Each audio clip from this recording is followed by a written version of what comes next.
Right. When they released you, you promised them that when you go back to Britain, you will read Quran. And you did keep the promise, you read Quran. What was the most inspiring thing that made you such a big decision?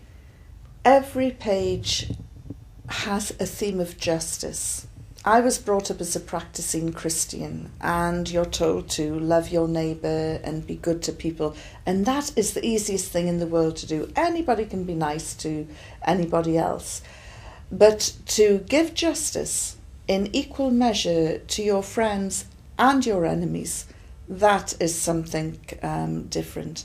And it was the treatment of justice, the equality, the balance that ran through the holy pages of the Quran that really blew me away. In particular, the treatment of women, because again, a big lie that we're told is that Islam subjugates and oppresses women, when in fact it's far from the truth.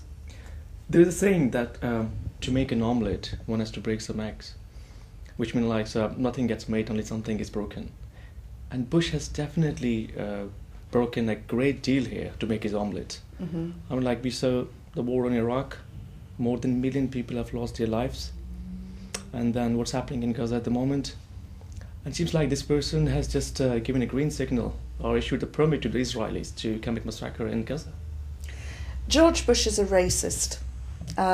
Muslim blood is cheap in his eyes. It's running like rivers through Iraq, through Afghanistan, through Palestine.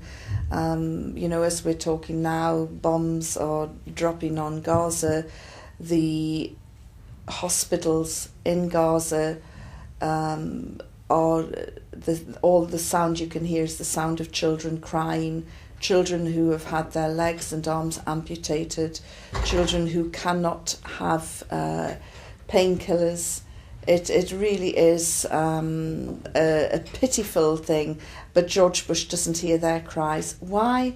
Because these children are not white, they're not Christian, they're not Jewish, it's Muslim blood, and that's a cheap commodity in his view.